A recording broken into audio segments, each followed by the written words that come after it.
Hello दोस्तों, नमस्कार। दोस्तों, आज हम इंडियन पॉलिटी में तीसरी वीडियो कवर करने वाले हैं। इसमें हम भारतीय नागरिकता से संबंधित जितने भी क्वेश्चन हैं वो कवर करने वाले हैं। ठीक है दोस्तों, शुरू करते हैं। ये दोस्तों नागरिकता से संबंधित कुछ प्रमुख अनुच्छेद है। ठीक है, जैसे कि आपको पता है कि भारतीय संविधान में नागरिकता से संबंधित प्रावधान को उल्लेख कौन से भाग में किया गया है? भाग 2 में। कितने अनुच्छेद है? अनुच्छेद 5 से 11। ठीक है दोस्तों, तो अनुच्छेद 5 क्या क्या कहता है? अनुच्छेद 5 कहता है संविधान लागू होने के समय भारतीय नागरिकता। अनुच्छेद 5 ये कहता है कि जब संविधान लागू हुआ उस टाइम जो व्यक्ति की जो भारत की नागरिकता थी वो का भी उल्लेख है अनुच्छेद 5 में। नेक्स्ट है अनुच्छेद 6। अनुच्छेद 6 कहता है पाकिस्तान से भारत को प्रव्रजन करने वाले व्यक्तियों को नागरिकता का अधिकार। मतलब जब वो हुआ था, विभाजन हुआ था, तो उस टाइम जो पाकिस्तान से भारत आए थे उनकी नागरिकता का उल्लेख कहाँ है? अनुच्छेद 6 में। अनुच्छेद 7 में है पाकिस्तान से प्रव्रजित व्यक्तियों की नागरिकता का अधिकार। मतलब जो जो भारत से पाकिस्तान गए थे उनकी नागरिकता से संबंध कहाँ पे उल्लेख है? अनुच्छेद 7 में। अनुच्छेद 8 कहलाता है भारतीय मूल के उन लोगों के नागरिकता अधिकार जो भारत के बाहर रह रहे हैं। मतलब जो भारत के बाहर भारतीय मूल है, जो भारत के बाहर रह रहे हैं, उनका उल्लेख कौन से उसमें? अनुच्छेद 8 में। नेक्स्ट है अनुच्छेद 9। इसका है जिस व्यक्ति ने स्वेच्छा से विदेशी नागरिकता प्राप्त कर ली है उसकी नागरिकता समाप्त मान ली जाएगी। ये किसमें उल्लेख है? ये उल्लेख है अनुच्छेद 9। मतलब अगर किसी दूसरे देश की उसने नागरिकता स्वीकार कर ली तो उसमें भारत की नागरिकता समाप्त मानी जाएगी। नेक्स्ट है अनुच्छेद 10। अनुच्छेद 10 कहलाता है नागरिकता संबंधित अधिकारों की निरंतरता। मतलब अनुच्छेद 10 कहलाता है कि कंटिन्यूटी। मतलब जो नागरिकता संबंधी अधिकार है वो कंटिन्यूटी कैसी रहेगी, ये कहा है अनुच्छेद 10 में। अनुच्छेद 11 है संसद द्वारा कानून बनाकर नागरिकता अधिकारों का नियमन। मतलब सीधा मतलब है अनुच्छेद 11 में संसद को अधिकार दिया गया है नागरिकता के नियमन के लिए। ठीक है दोस्तों, ये नागरिकता से संबंधित प्रमुख अनुच्छेद है। ठीक है दोस्तों, अब नेक्स्ट पॉइंट करते हैं। नागरिकता का अर्थ है, मतलब नागरिकता का अर्थ होता क्या है? नागरिकता का अर्थ होता है व्यक्ति व राज्यों के अंत संबंधों की उद्घोषणा। मतलब देश और व्यक्ति जो यहाँ की जो जनता है उनके बीच जो संबंधों की क्या कहलाता है? नागरिकता। नेक्स्ट पॉइंट, भारतीय संविधान में नागरिकता से संबंधित प्रावधान का उल्लेख, जो दोस्तों भी ऊपर पढ़ लिया हमने, भाग 2 में इसका उल्लेख है अनुच्छेद 5 से 11 में। नेक्स्ट पॉइंट है भारत में नागरिकता का प्रावधान है। कौन कैसा प्रावधान है? भारत में नागरिकता प्रावधान है एकल नागरिकता, मतलब सिंगल सिटीजनशिप है। जैसे अमेरिका में क्या है? अमेरिका देश की अलग है और वहाँ पे जो राज्य है वहाँ की अलग है। मतलब दो नागरिकता है वहाँ पे। लेकिन भारत में क्या है? एकल नागरिकता। और ये कहाँ से ली गई है? ये ली गई है ब्रिटेन से। नेक्स्ट पॉइंट है भारत में नागरिकता संबंधित कानून बनाने का अधिकार किसको है? ये है संसद को। जो नागरिकता संबंधित जितने भी कानून है किसका अधिकार है? संसद को। नेक्स्ट पॉइंट, भारत ने नागरिकता अधिनियम लागू किया था, कब किया था? 1955 में। सबसे पहले कब किया था? 1955 में। नेक्स्ट है भारत में कानूनी आधार पर व्यक्तियों के प्रमुख वर्ग है। मतलब जो कानूनी आधार पर जिनको वो माना जाता है। मतलब व्यक्ति जो है कौन कौन गुजरा? नागरिक हो गए, अन्य देशीय व्यक्ति हो गए, राज्यहीन व्यक्ति हो गए और शरणार्थी। ये चार ऐसे जो कानूनी आधार पर व्यक्ति के प्रमुख वर्ग है। नेक्स्ट है भारत में नागरिकता दी गई है। मतलब भारत में नागरिकता किसको दी गई है? ये दी गई है केवल प्राकृतिक व्यक्तियों को। मतलब वो सिर्फ इंसान, मतलब इंसानों को दी गई है सिर्फ ये, ना कोई निगम कंपनी। मतलब जैसे होता है ना कोई मतलब जैसे कंपनी कुछ हो गई जिसको दिया हो अधिकार, वैसा किसी को नहीं, इसको दिया है सिर्फ प्राकृतिक व्यक्तियों को। नेक्स्ट पॉइंट है पाकिस्तान से भारत को प्रव्रजन करने वाले कुछ व्यक्तियों के नागरिकता के अधिकार कौन से अनुच्छेद में? अनुच्छेद 6 में, जो कि हमने ऊपर पढ़ लिया है। नेक्स्ट है पाकिस्तान को प्रव्रजन करने, मतलब इसका मतलब है पाकिस्तान से भारत, ये दोनों गलत हो गया है। जो पाकिस्तान से भारत आए थे उनकी नागरिकता अवनीत कहाँ है? अनुच्छेद 7 में। नेक्स्ट पॉइंट है 10 नंबर का, अनुच्छेद जिसके तहत संसद द्वारा नागरिकता के अधिकार का विधि द्वारा विनियमन किया जाता है। मतलब कौन सा अनुच्छेद है जो जिसके द्वारा संसद द्वारा नागरिकता का अधिकार को नियमन विनियमन किया जाता है? अनुच्छेद 11, इसमें संसद को अधिकार दिया गया है। अनुच्छेद 11, ये दोस्तों इंपॉर्टेंट क्वेश्चन है, पूछा जाता है। 11 पॉइंट, भारत में नागरिकता अर्जन की प्रमुख शर्त है। मतलब भारत में नागरिकता कैसे प्राप्त की जा सकती है? प्रमुख शर्तें कौन कौन सी है? 5 है, 5 प्रकार से। कौन कौन से? जन्म से, वंशानुगत से, पंजीकरण से, देशीकरण द्वारा या क्षेत्र सम्मिलित होने पर। ठीक है दोस्तों, ये 5 कंडीशन है। नीचे हमने ये ग्राफ बनाया, जन्म से, वंशाधिकार से, पंजीकरण से, देशीकरण से और किससे? भूमि अर्जन से। ये 5 प्रकार है जिसके द्वारा नागरिकता का अर्जन किया जा सकता है। नेक्स्ट पॉइंट है दोस्तों, किसी भारतीय नागरिक की भी नागरिकता समाप्त हो सकती है। किसी भारतीय नागरिक, कितने प्रकार से किसी भारतीय नागरिक की समाप्त हो सकती है नागरिकता?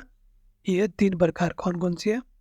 नागरिकता का प्रत्याग, मतलब प्रत्याग करने पर, बर्खास्तगी मतलब बर्खास्त करने पर, वो वंचित किए जाने पर। ये 3 प्रकार की जिससे नागरिकता समाप्त होती है। नेक्स्ट पॉइंट है, ऐसा भारतीय नागरिक जिसको किसी भी स्थिति में नागरिकता से वंचित नहीं किया जा सकता। मतलब ऐसे कौन, ऐसा मतलब किसी स्थिति में किसी भी व्यक्ति को, भारतीय व्यक्ति को नागरिकता से वंचित नहीं किया जाता, वो है जन्म के आधार पर भारतीय नागरिक। मतलब जिसका जन्म भारत में हुआ और भारतीय नागरिक, उससे क्या वंचित नहीं कर सकते। नेक्स्ट है, अनिवासी भारतीय एनआरआई होते हैं। मतलब अलग बोलते हैं ना, एनआरआई क्या होते हैं? ऐसे भारतीय नागरिक जो भारत के बाहर रहते हैं उनको क्या बोलते हैं? एनआरआई भी बोलते हैं। नेक्स्ट है, भारतीय मूल के व्यक्ति पीआई होते हैं। जो पीआई होते हैं वो क्या होते हैं? भारतीय मूल के जो व्यक्ति है, पर्सन ऑफ इंडियन ओरिजिन, कौन से होते हैं? वो व्यक्ति जो स्वयं या उनके पूर्वज भारत के नागरिक रहे हो परंतु वर्तमान में वो विदेशी नागरिक हो। मतलब ऐसे व्यक्ति है जो भारत में, जिन जो पहले भारत रहे या उनके पूर्वज भारत में रहे हो, लेकिन अब उन्होंने क्या दूसरे देश की, उसे वो नए नए नागरिक हो गए, तो क्या होगा? वो कहलाते हैं भारतीय मूल के व्यक्ति। नेक्स्ट दोस्तों, किन देशों के नागरिक भारतीय मूल के व्यक्ति के वर्ग में शामिल नहीं है? सो जैसे दोस्तों ऊपर पढ़ा था हमने कि भारतीय मूल के व्यक्ति कौन कौन से हैं, जिनके स्वयं या पूर्वज पहले भारत में थे, नागरिक थे, लेकिन अब क्या है, किसी दूसरे देश की है। तो उसमें कौन कौन शामिल नहीं हो सकते? उसमें शामिल नहीं हो सकते पाकिस्तान, श्रीलंका, बांग्लादेश, नेपाल, भूटान, अफगानिस्तान और चीन। ये ऐसे देश है जो इनमें शामिल नहीं हो सकते। नेक्स्ट दोस्तों, विदेशों में रहने वाले ऐसे भारतीय जिनको भारत में मताधिकार प्राप्त होता है, मतलब मत देने प्राप्त होता है, वो कहते हैं एनआरआई, और निवासी भारतीय जिनको वोट देने का अधिकार है। नेक्स्ट दोस्तों, भारतीय प्रवासी भारतीय दिवस मनाया जाता है। कब मनाया जाता है? ये मनाया जाता है 9 जनवरी। क्यों मनाया जाता है? इस दिन गांधी जी दक्षिण अफ्रीका से भारत लौटे थे। ठीक है दोस्तों, प्रवासी भारतीय। और एक पॉइंट और नोट करना ही यार, 2 साल के अंतराल में मनाया जाता है। नेक्स्ट दोस्तों, पहला प्रवासी भारतीय दिवस मनाया गया था, कब मनाया गया था? ये मनाया गया था 2003 में।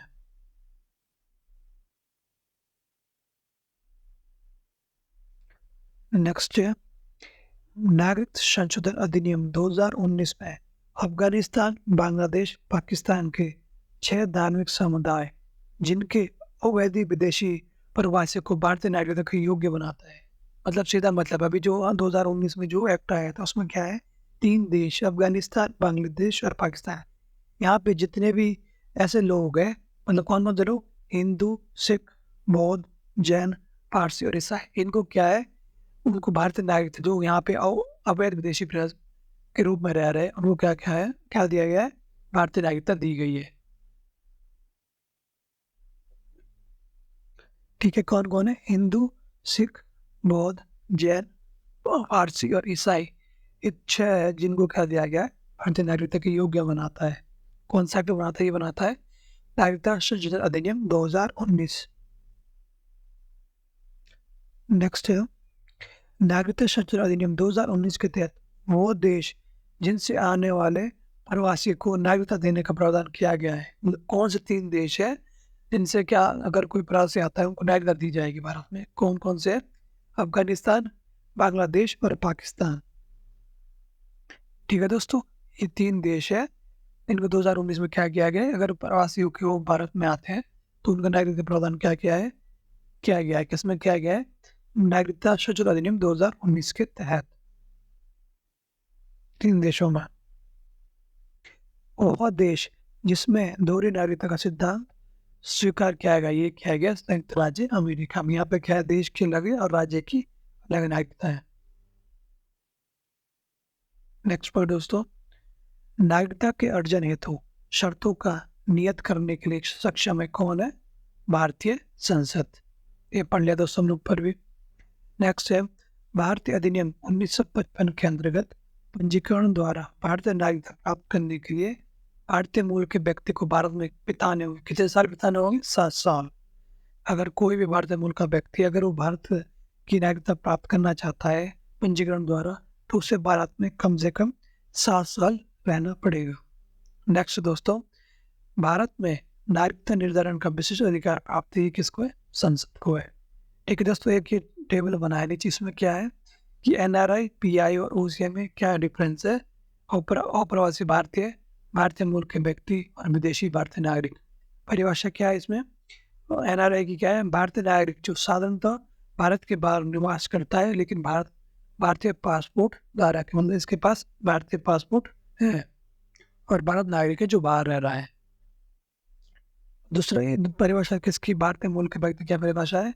स्वयं व्यक्ति या उसका कोई पूर्वज भारतीय नागरिक रहा हो, मतलब या खुद रहा हो या पहले रहा होगा कभी, और वर्तमान में अन्य देश की नागरिकता प्राप्त कर लिए जिसका पासपोर्ट धारक है, मतलब किसी दूसरे देश की नागरिकता और उसका पासपोर्ट उसके पास है। और तीसरा है, एक व्यक्ति जो विदेशी भारतीय नागरिक कार्ड धारक हो, मतलब ओसीआई हो विदेशी, और तथा नागरिकता अधिनियम 1955 के अंतर्गत पंजीकृत हो, मतलब ये एक्ट के तहत पंजीकृत है। नेक्स्ट है, नागरिकता की अर्हता मतलब क्या है? ये भारतीय नागरिक है और एनआरआई तो भारतीय नागरिक हो गए। और दूसरा है, पीआईओ कैसे वो बन सकते हैं? ये है, भारत में कम से कम 7 वर्षों के निरंतर निवास का आधार आवेदन कर सकते हैं, जिससे क्या बनेंगे? भारतीय नागरिकता है। और जो एनआरआई पहले से भारतीय नागरिक होते हैं। और ओसीआई कैसे बनेंगे? संविधान लागू होने या उसके बाद भारतीय नागरिकता और उस भाग का निवासी जो स्वतंत्र है, भारत का अंग हो। मतलब इसके लिए कंडीशन है कि संविधान जब लागू हुआ था या उसके बाद भारतीय नागरिक था ये पहले, उसी वाला। दूसरा क्या है कि अगर स्वतंत्रता के बाद भी उस क्षेत्र का है जो भारत का अंग है, तो भी क्या है? भारत है, इसके लिए क्या है? भारतीय नागरिक होने की है। और अगर इनको नागरिकता मिल जाती है तो इनको क्या लाभ है प्राप्त होने के लाभ? एनआरआई को क्या प्राप्त लाभ है? सभी लाभ जो सामान्य भारतीय नागरिक को प्राप्त है, एनआरआई को वो लाभ प्राप्त है। और पीआईओ को क्या है? कोई विशेष लाभ नहीं है, इनको कोई विशेष लाभ नहीं है। और ओसीआई को क्या है?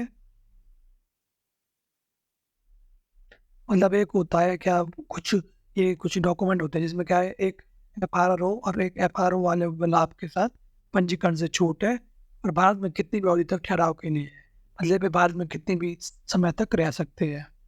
इनके लिए वीज़ा की ज़रूरत नहीं है एनआरआई के लिए, और वो पीआईओ के लिए भी है, और ओसीआई के लिए जीवन भर बिना वीज़ा रह सकते हैं। ठीक है दोस्तों। नेक्स्ट है, वोट। ये क्या वोट दे सकते हैं? एनआरआई तो दे सकते हैं, पीआईओ नहीं दे सकता और ओसीआई भी नहीं दे सकता। ठीक है, एक पॉइंट दोस्तों और है, एलएम सिंह भी की अध्यक्षता में गठित समिति ने प्रतिवर्ष 9 जनवरी को भारतीय प्रवासी भारतीय दिवस मनाने की अनुशंसा की थी। ठीक है दोस्तों, इसीलिए ये जितने भी इम्पोर्टेंट फैक्ट थे नागरिकता से संबंधित तो हमने एक ही वीडियो में कवर लिए। नेक्स्ट वीडियो में दोस्तों हम नेक्स्ट टॉपिक को कवर करेंगे। ठीक है दोस्तों, थैंक यू।